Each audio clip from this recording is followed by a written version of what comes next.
Hi, I'm Jai and this is Bella, and you're watching Grammar TV.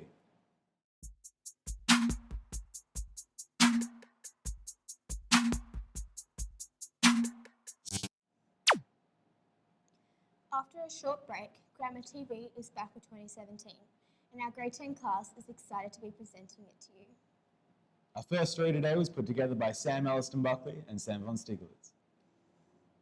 Queenie is the curator of the Grammar Centre wicket, which the first and second 11 play on.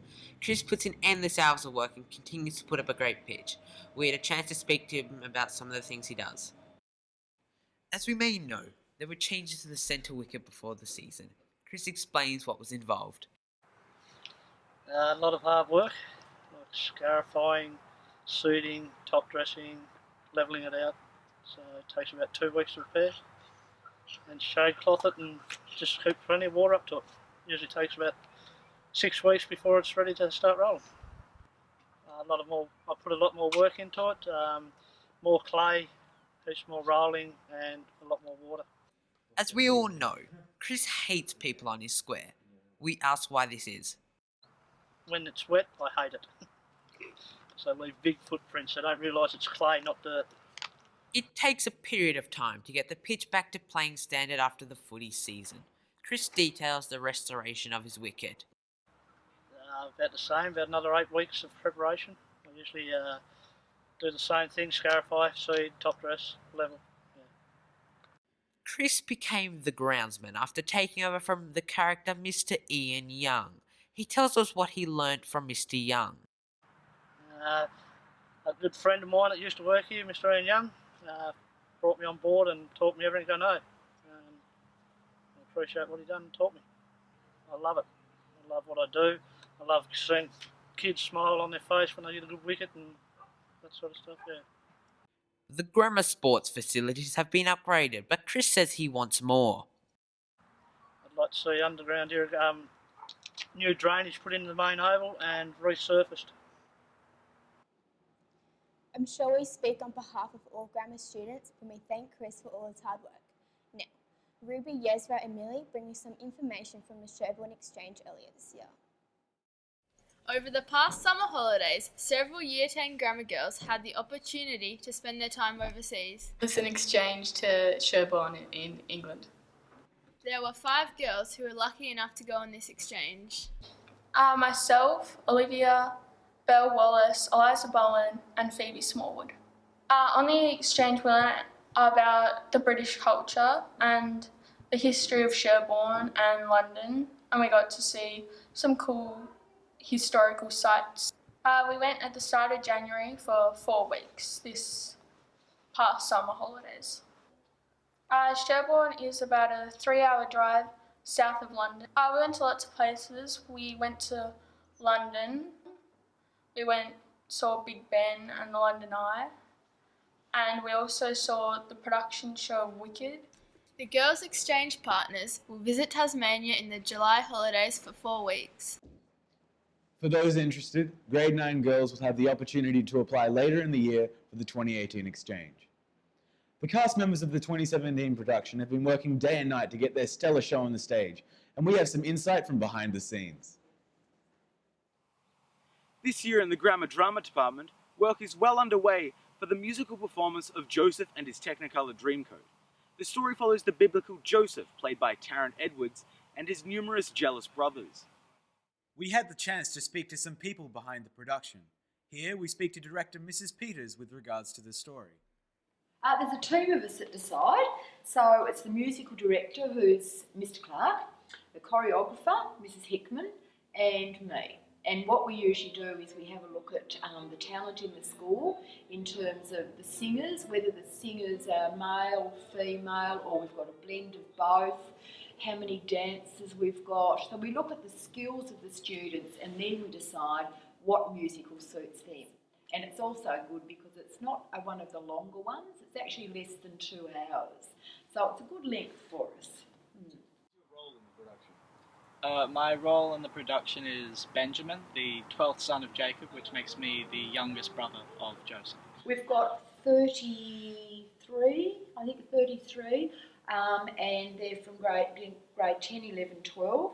They're all people who have done drama, dance, music, or combinations of those, so their skills are very strong. Oh, well, the cast's very interesting.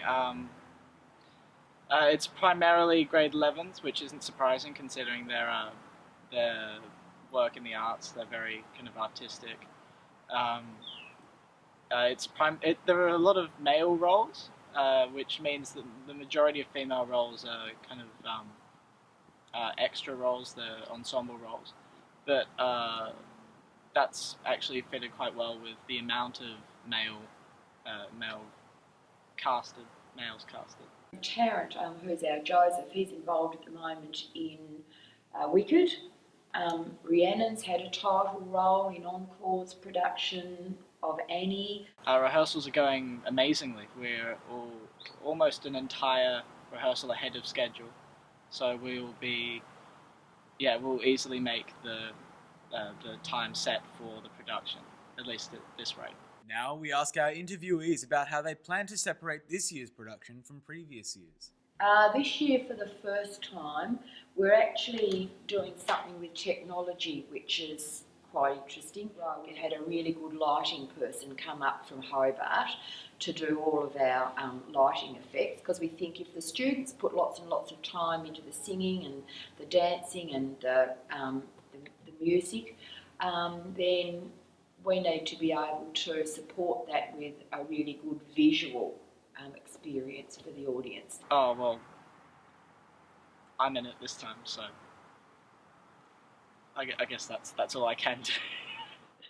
As we can see, the 2017 production is shaping up to be one of Grammar's finest, and we look forward to more developments from the cast and crew. Joseph and his Technicolor Dreamcoat launches on the 3rd of March in the Grammar School Hall. Jai Phillips, Mowbray.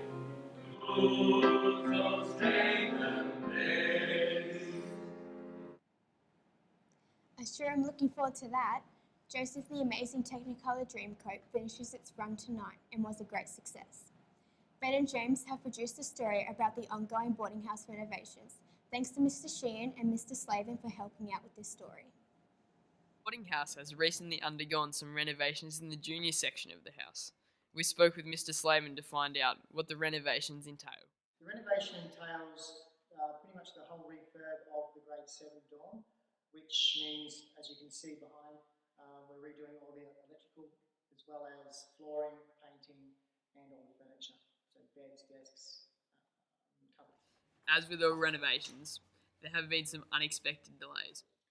We're hoping that these renovations will be completed by the start of this year, but unfortunately, due to furniture being delayed, it's now not going to be ready until term 2. Mr. Shan, a former head of boarding and a veteran of the industry, has his say on the Something needs to be done, we know that. The way the junior dorms are set up hasn't changed significantly since about 2005. So, it'd be rare that you'd have a house we haven't done much in 10 years. So I think that would be the way that I'd look at it. But more importantly, the two questions are going to be asked are what the boarders think about it, those who are going to use it, the staff who have to work with it, and, is it going to be a workable thing? You can have great ideas, but if they don't work, then it's pretty pointless, really. The renovated dorm has a common room at the front, which is something that has not ever been done before.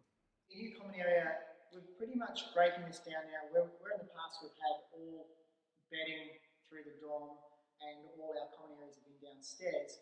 What we're trying to do now is give the juniors a chance to get away from everyone and have a bit of an area where they can relax, watch TV, play their games and have a bit of fun.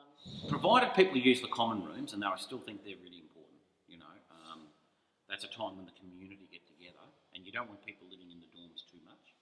When I first started boarding at another school, we used to lock the dorms for the juniors. So you'd have half an hour after lunch on the weekend, get whatever you needed, then we locked the dorms, and that was until dinner time.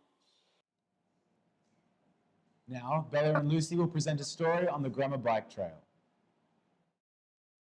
Grade 9 students, as part of their extension project, are building a mountain bike track on the senior campus. The Grammar mountain bike track is based in the bushland below OBH and the girls' boarding house all the way through to Poimena. So Toby Wilson, James Park and myself are the three major designers and creators of this track. Pretty much with blood, sweat and tears, and also excavators in the spots that we can access the track from. The track will be designed so every rider can easily be able to ride the track. It'll be a green trail with optional blue lines, so from beginner to intermediate riders can have fun on the trail. The Grammar mountain bike track will be ready to use the end of this year and will be used next year for the Launceston Mountain Biking Club with the cross-country races once every 4 weeks. Adele and Abby from the Grade 9 class will now share a story from the recent cross-country carnival. Last week on Friday, the school's cross-country was held in perfect conditions. Most students got involved and had a good time.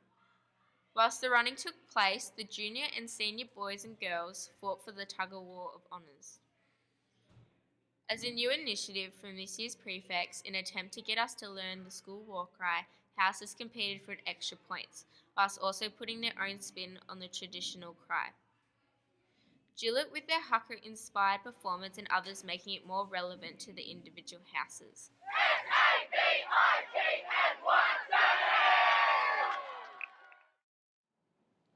We are pleased to announce that the winner of the War Cry competition was Savigny. Congratulations to Savigny House. Thanks for tuning in to Grammar TV. We have plenty more planned for the remainder of 2017, as well as more from the Grade 9s, so stay tuned.